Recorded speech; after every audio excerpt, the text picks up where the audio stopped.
¿Alguna vez te has encontrado cuestionando la intrigante situación de Caín, uno de los primeros hijos de Adán y Eva, según la narrativa bíblica? ¿Cómo iba a tener una esposa y, aún más desconcertado, cómo iba a tener un hijo, considerando a Adán y Eva como los únicos progenitores de la humanidad? Al examinar las líneas de la Biblia, descubriremos las respuestas a ese enigma misterioso. Así que desde ahora, te invito a inscribirte en el canal, dejar tu like y embarcarte con nosotros en este intrigante descubrimiento.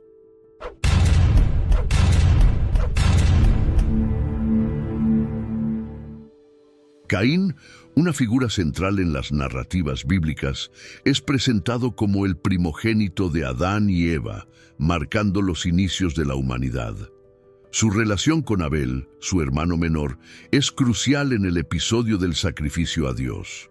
En un acto de devoción, ambos ofrecen sus productos a Dios, pero la aceptación divina recae exclusivamente sobre las ofrendas de Abel, dejando las de Caín rechazadas. La razón del rechazo divino sigue siendo enigmática, generando interpretaciones diversas a lo largo de los siglos. Algunos especulan sobre la naturaleza de las ofrendas, mientras que otros sugieren una posible actitud negativa en el corazón de Caín como factor determinante. El rechazo incita a una creciente amargura en Caín, culminando en la primera tragedia humana registrada en la Biblia. Movido por celos e ira, Caín comete el terrible acto de fratricidio, quitando la vida de Abel.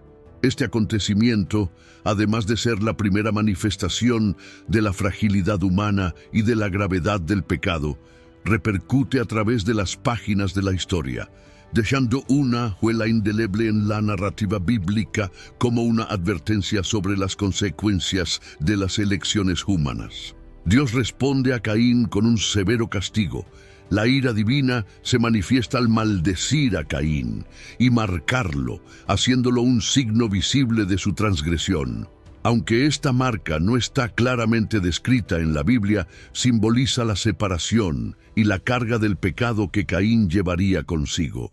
El castigo de Dios no se limita solo a la maldición física, se extiende a las consecuencias psicológicas y emocionales. Caín está condenado a vagar como un vagabundo en la soledad, alejándose de la presencia divina. Ese exilio lo deja a merced de su propia conciencia, cargando el peso de su nefasta elección. La soledad de Caín, ahora distante de Dios y de la convivencia humana, refleja la profundidad de la separación causada por el pecado. El vagabundo solitario se convierte en un símbolo de la alienación espiritual y emocional, una consecuencia directa de sus acciones. La Biblia narra la preocupación de Caín por el peso de su maldición, temiendo ser asesinado por otros al encontrarlo. En respuesta a esta aprehensión, Dios pone una marca sobre Caín, asegurando su protección contra cualquier venganza mortal. Este acto divino no solo preserva la vida de Caín, sino que también simboliza la misericordia divina. En medio de las consecuencias de sus acciones puede surgir el primer cuestionamiento de los más escépticos. ¿Quiénes serían esos otros a los que Caín tanto temía? ¿No serían Caín y Abel los únicos hijos de Adán y Eva? Calma, hermanos míos. Más adelante encontrarás las respuestas a estas preguntas. Entonces vamos a continuar. En el capítulo 4, versículos 16 y 17, descubrimos que aunque vagando como un vagabundo, Caín encuentra una mujer y establece una relación conyugal. De esta unión nace un hijo llamado Enoc, que marca el comienzo de una nueva generación descendiente de Caín. Sorprendentemente, Caín no solo sobrevive al castigo divino, sino que también se establece de manera notable. Decide construir una ciudad y la nombra en honor a su hijo Enoc. La ciudad se convierte en un testimonio de superación y de la capacidad humana de forjar un camino adelante, incluso ante las marcas del pasado. Esta elección refleja la determinación de Caín de crear un legado y una comunidad, desafiando las adversidades de su condición errante. Sin embargo, es en este punto que las indagaciones comienzan a multiplicarse. El texto bíblico omite detalles explícitos sobre cómo y con quién estableció Caín su relación conyugal. En el versículo 17 encontramos solo la vaga información de que Caín conoció a su mujer. La hipótesis de que otros seres humanos coexistieron en la época de Caín, además de Adán, Eva, Caín y Abel, surge como una interpretación destinada a llenar las brechas en la narrativa bíblica y a abordar las cuestiones relacionadas con la expansión de la población humana. En ese escenario de incertidumbres, una multiplicidad de interpretaciones emerge en la búsqueda de respuestas a esos cuestionamientos. Un enfoque menos convencional considera la posibilidad de que Dios haya creado de manera independiente seres humanos más allá de la familia de Adán y Eva. La defensa de esta teoría sugiere que, para la rápida multiplicación de la humanidad, sería necesario un contingente significativo de personas, algo difícil de alcanzar solo con la descendencia directa de Adán y Eva. Esta perspectiva surge del intento de armonizar la narrativa bíblica con las evidencias arqueológicas y antropológicas que indican la existencia de comunidades humanas más amplias en la antigüedad. Sin embargo, es crucial destacar que esa interpretación es especulativa y no encuentra respaldo explícito en el texto bíblico.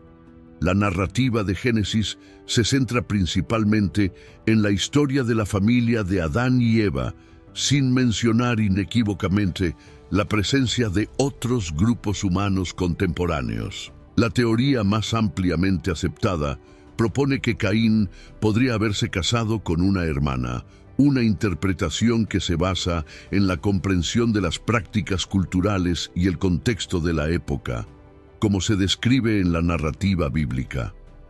El libro de Génesis, contrariamente a lo que muchos piensan, no especifica que Adán y Eva solo tuvieron a Caín y Abel como hijos. La ausencia de información detallada puede sugerir la posibilidad de que Adán y Eva tuvieran otros hijos no mencionados en la Biblia. El argumento central para esta hipótesis radica en la comprensión de que las familias en esa época eran considerablemente mayores y los individuos tenían vidas extremadamente largas. Por ejemplo, Caín, mencionado en la narrativa bíblica, vivió cientos de años. Esta longevidad aumenta la plausibilidad de que Adán y Eva hayan tenido una descendencia más extensa, incluyendo hijos e hijas que no fueron destacados de forma específica en el texto sagrado. Esta interpretación obtiene un refuerzo significativo cuando examinamos más a fondo la narrativa bíblica. Después del incidente entre Caín y Abel, la historia continúa. Y en Génesis capítulo 5, versículo 4, encontramos una referencia que fortalece la idea de que Adán y Eva tuvieron otros hijos e hijas. El texto menciona que Adán vivió 800 años después del nacimiento de Sete y tuvo otros hijos e hijas. Este pasaje evidencia explícitamente la existencia de una descendencia más amplia, además de Caín, Abel y Sete. En ese contexto cultural y temporal, la práctica del matrimonio entre hermanos no solo era aceptable, sino también considerada necesaria para la propagación de la raza humana. En la etapa inicial de la historia, aún no había prohibiciones explícitas contra esa forma de unión, y las circunstancias culturales y las demandas de la supervivencia pueden haber influenciado esa práctica. La ausencia de restricciones evidentes es ilustrada por diversos casos en la narrativa bíblica, en que personajes se casaron con miembros de sus propias familias. Un ejemplo notable es el caso de Abraham y Sara, que eran medio hermanos. Otro ejemplo es el de Isaac, hijo de Abraham, que siguiendo las costumbres de la época, contrajo matrimonio con Rebeca, que era su prima. Esta unión es notable no solo por su aceptación cultural, sino también por la bendición divina que la acompañó. El relato bíblico en Génesis 24 describe cómo Abraham, preocupado por encontrar una esposa adecuada para su hijo Isaac, envía a su siervo a Padán Aram para buscar una esposa entre sus parientes. El siervo encuentra a Rebeca, pariente de Isaac, junto al pozo, y ella termina convirtiéndose en la elegida para ser la esposa de Isaac. Esta historia ilustra no solo la práctica cultural del matrimonio entre parientes en aquella época, sino que también destaca la importancia atribuida a la continuidad del linaje familiar. Además, la narrativa sugiere la creencia en la orientación divina en estos arreglos matrimoniales, evidenciada por la forma en que la elección de Rebeca fue percibida como providencial. Otro ejemplo clásico de matrimonio entre miembros de la misma familia ocurre después del diluvio. De acuerdo con la Biblia, después de la gran inundación, Noé y su familia, compuesta por sus hijos Sem, Cam y Jafet, fueron encargados de repoblar la tierra. Dada la escasez de población después del diluvio, los hijos de Noé no tuvieron otra opción que casarse entre sí o incluso con sus propias hermanas para cumplir el mandato divino de multiplicarse y poblar la tierra nuevamente. La Biblia en Génesis capítulo 9 destaca la responsabilidad de Noé y su familia de repoblar la tierra y de restablecer la humanidad, cumpliendo el propósito divino. Eso justificaría tales uniones dentro de la perspectiva de aquella época. Estos ejemplos enfatizan que en diferentes etapas de la historia bíblica, el matrimonio entre miembros de la misma familia se consideraba aceptable e incluso necesario para la continuidad del linaje humano después de eventos extraordinarios. Es interesante observar que las leyes contra el matrimonio entre parientes, como las establecidas en la ley mosaica, surgieron considerablemente más tarde, aproximadamente 2500 años después de la creación de Adán y Eva. Esto marca un punto significativo en la evolución de las prácticas matrimoniales. Estas leyes fueron promulgadas como parte de la alianza con Moisés, reflejando la necesidad emergente de regulaciones a medida que la humanidad se multiplicaba.